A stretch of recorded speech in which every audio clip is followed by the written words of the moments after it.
Sponge flaps. Okay, so here we are again. I've fully screwed down the heater controls this time. I've reinstalled the sides of the centre console, well, the sides of the bottom of the dashboard, and reinstalled the tray that houses the stereo. I've poked through the original Volvo loom, the aerial, and the phono leads from the last episode when we installed the underseat sub, along with the remote power wire for the sub. They're hanging out. They're just going to go into the back of the stereo when I fit the stereo. What else? So I've got the amp remote bass control setting hanging down here. I'm going to try to install that into the ashtray so it's out of view and easily accessible. And that's it really. So I've reinstalled the carpets, which you saw me uninstall in episode 2. They've finally gone back in because they need to slide under these panels. I think that might be about it for now. So to start, I've got my adapter here that I bought, which takes the Volvo 940 aperture and converts it to a single DIN aperture. So I've got this. This was the cage that was supplied with the stereo. I just slid that in and then bent back these tabs to secure it in place. Pretty much all stereos come with one of these, so you can copy if you're doing this for yourself. I've already checked, and this slides into the Volvo aperture. So I'm gonna wrong way around. I'm gonna feed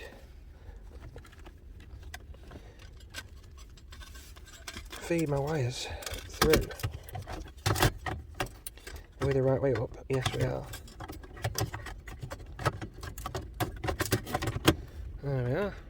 And then with a little bit of enthusiasm, a little bit of persuasion, it's a nice tight fit, so there'll be no wiggling around or anything. It'll be nice and secure. Oh,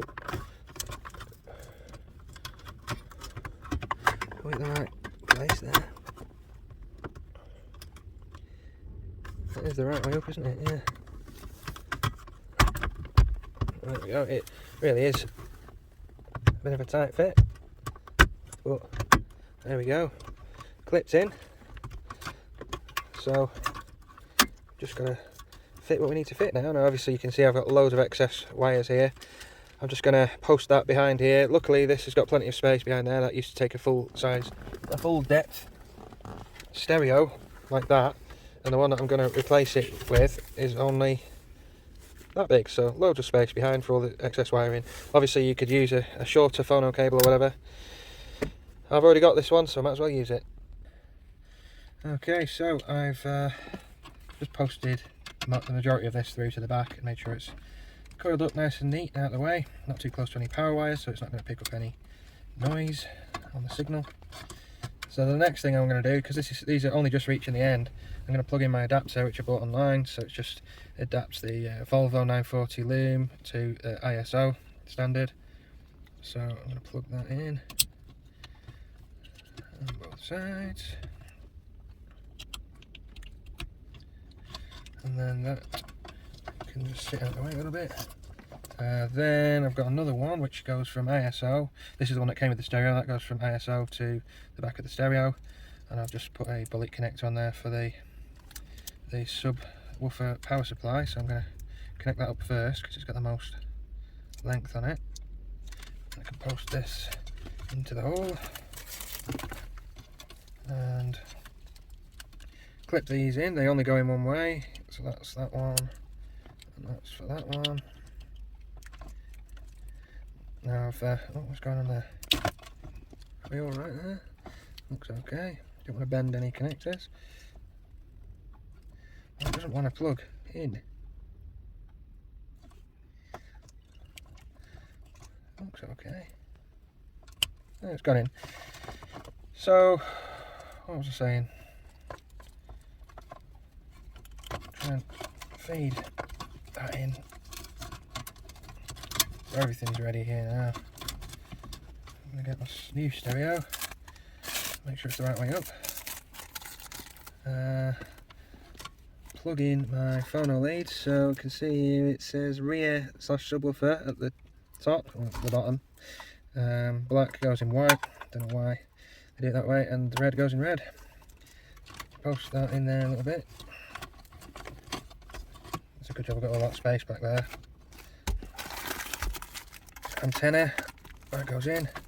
Not really going to be playing on listening to the radio much, but if it's there, might as well plug it in. And then the main power cable goes in as well. Now it's a case of helping all these wires shuffle themselves nicely out of the way enough to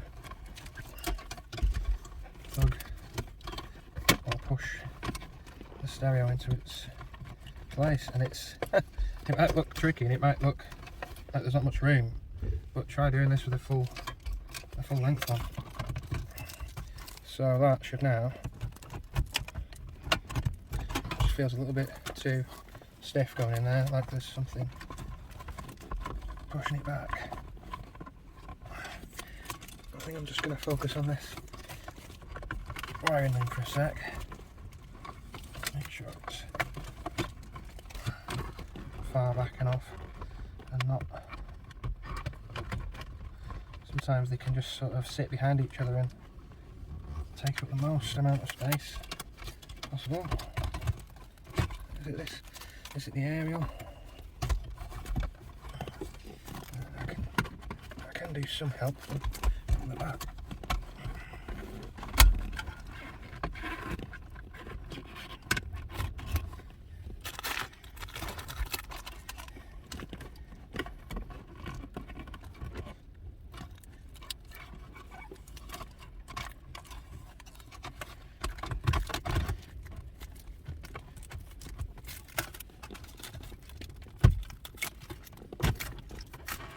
Oh, no, that's not good.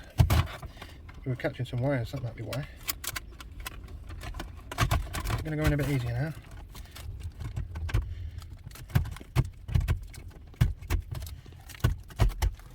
There we are. Ready for the click. There we are. That's the stereo fitted. Now I have to see if I've wired it in correctly. Got the keys. Okay, so ignition on. There we go. So that's just the seatbelt noise. I don't know if I can feel it from this side. No. Oh, no, it's indicating now. There we go. Right, so we're on. Does it work? I don't know. I'm going to have to listen to some radio. Is that even going to be allowed on YouTube? Who knows? Where do we start? Demo mode off. No. What's going on? Radio? Oh, we've got some sound. It's not tuned in, so we can't get muted. Can we tune it in? Right, there we go. That's probably as much as we're allowed. So it works, but the sound isn't great. The quality isn't great, so it needs a speaker upgrade. So that's what's next. But before I do that, I need to tidy up this area and just put it all back together. Figure out a place for this to go. So I will sort that now.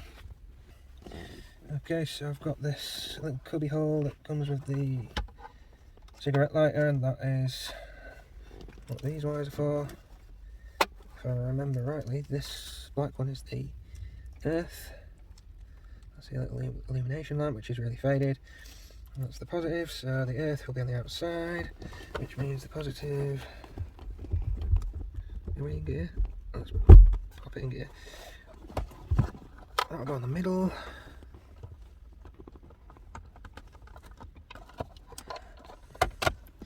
That'll go in there.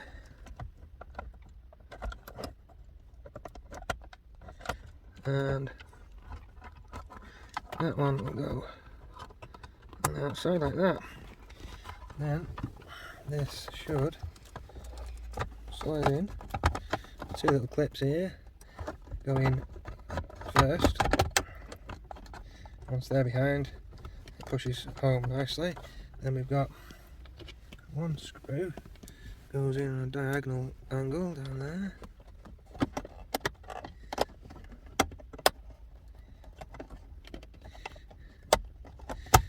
find it.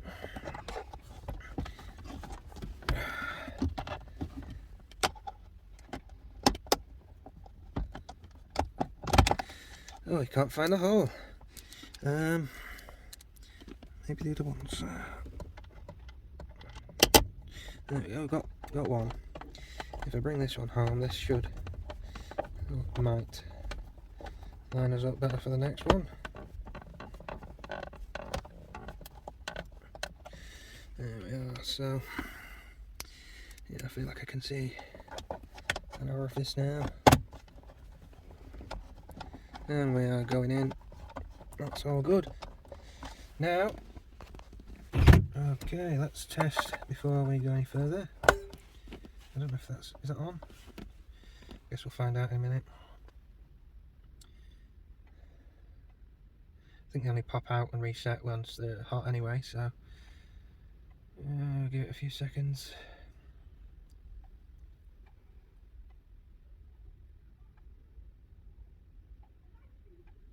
Maybe struggling.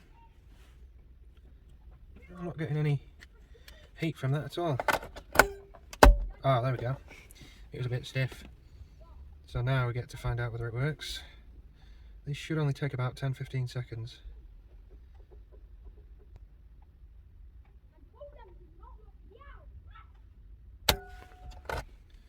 There we are. So we can carry on putting it back together, and all that area needs now is this little piece, which I believe just clips in like that. So that's the cubby hole back in. We'll just pop that back in its place, even though I'm not going to use the lighter. Just sit there for now. And the bottom piece is just, so what I've done here is I've posted the base control just under the little support bar in front of the steering gator, the gear change gator, the gear knob gator, gear shift gator, gear stick gator, and all of the cable for it is just there, so it's just hanging out here. It's not going to go anywhere. I do have a sticky pad that came with it. I could stick it down, I could pull a bit more of this through and reroute it, and just, I don't know, it just doesn't feel right anywhere else. It's just down there where I need it, easy to reach. It's like it can't fall off anywhere. It's not got enough, you know. I could just put a little sticky tab here and stick it to the very edge so it just stays down. It's just one of those things. It's not a permanent fixture of the car, but it is for now, so we'll see how we go. So I guess it's just the fuse diagram, if you will, and the built-in ashtray to go back on. They just clip in with the fuse. Does it go down first? There we are. There we go. I know I said I was going to do something about this wood effect because I don't like it, but I haven't decided what's best to do about it yet, so for now I'm going to keep it as it is and do something later on when I've figured out what's best to do. Also, I've just realised the next piece that comes on here, the centre console, that's going to have a surround that goes around this. I know it is, and it's going to go into there to cover up that metal panel, so this may not fit there anymore, but we'll see, so I'll get on with that next. Time to fit some new speakers. So, first things first, we've got these front tweeters. You can pop up the little clip with, if you've got a bit of a fingernail, or use a little trim removal tool. You can literally pull these little rivets, plastic rivets, out, and that will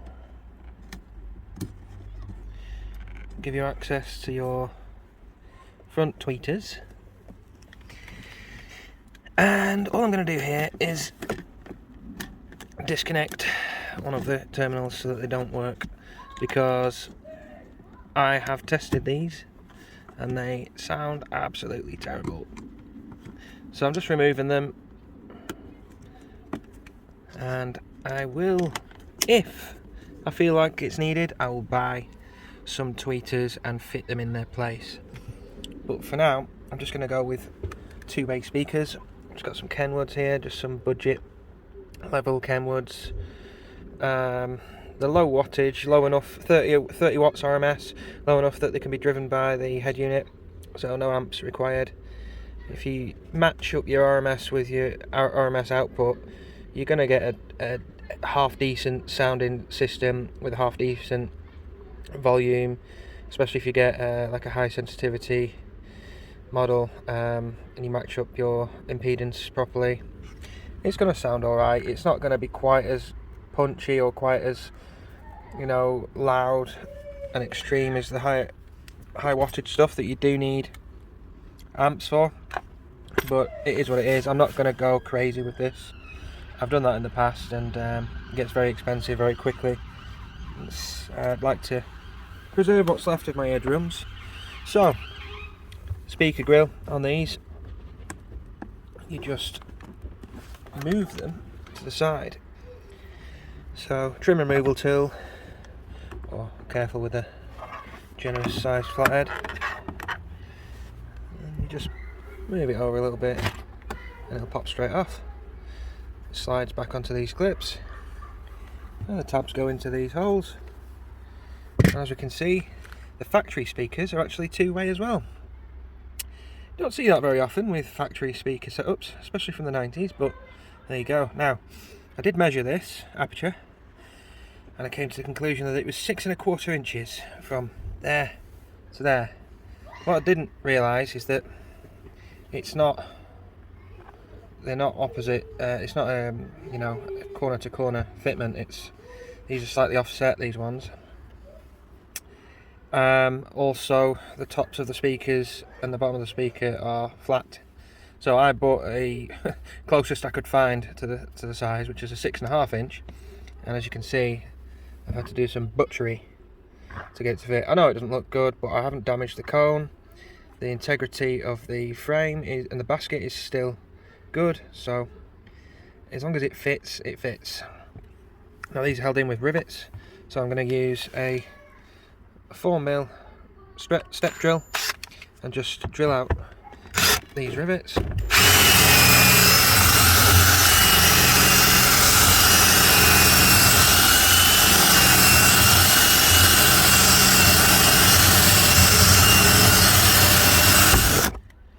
There's one. Repeat for the other 3. That's the rest of them out. I'm going to pull this out of the way, and look at that.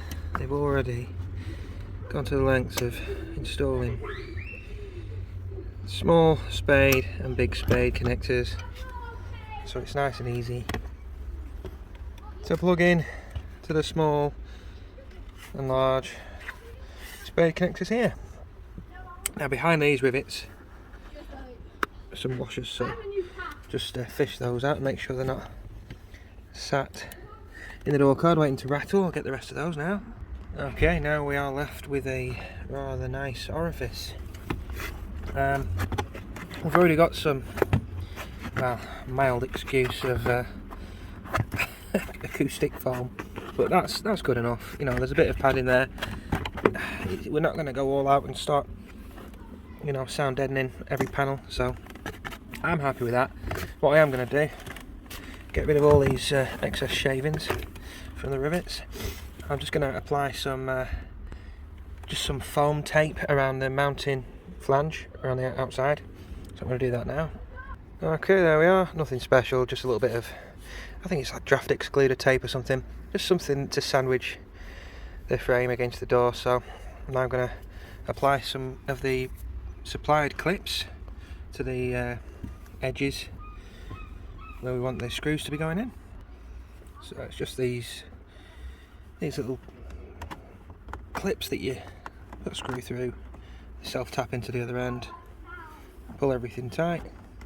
They're not the best way of mounting stuff, but they're used pretty much everywhere these days, so it's good enough for a speaker of this type. And that is ready for mounting now. Okay, so I've got my connectors on, everything's in place. I'm now going to push this towards the door card, line it up with the holes and pop some screws in. Luckily this one comes with a lot of different holes in different positions, so you know, we can get 4 of them to line up with the existing mounting points. Okay, so the screws are in.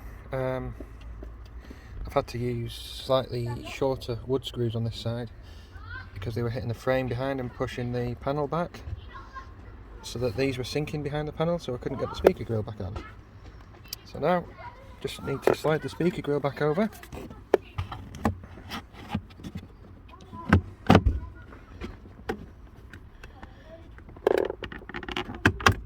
That clipped in, lovely. And that is that one done. Now move to the back door. So, back door, same job. Pop the cover off.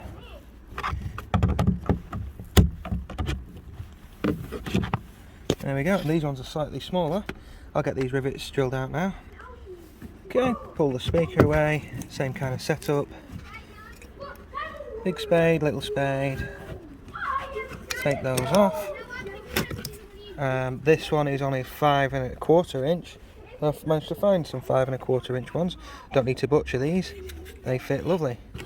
So I can get these wired up, put some foam on the back, and they just fit straight in. But I will have to use shallow screws again on this side. I can get the deep ones in over here. That's that one in place. Just have a bit of a tidy up. So now we just need to pop the cover back on. But I have noticed that there's some rather expired foam on the back of there, so I'm just going to extract all of this first. That's better. So now just clip it back in. Done. Repeat on the other side of the car. That's the new speakers in place. Now better give it a test. Okay, let's oh, there's something wrong with the file. Right, there we go, we've got that sorted now.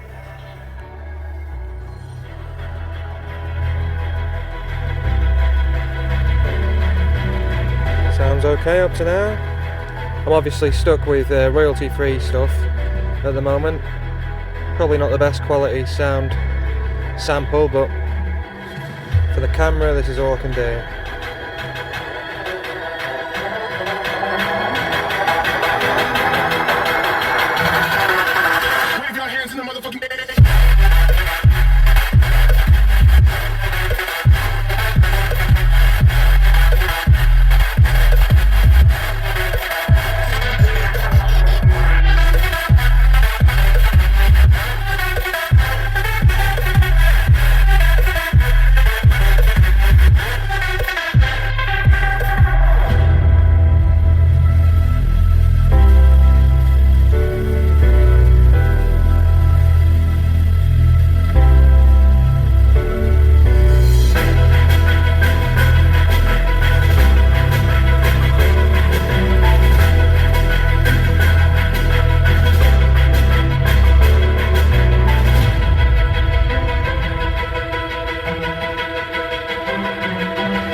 It may not be everyone's cup of tea. It certainly isn't what I usually listen to, but yeah, it's alright. It's certainly loads better quality than it was before. I mean, the old speakers, they were alright actually.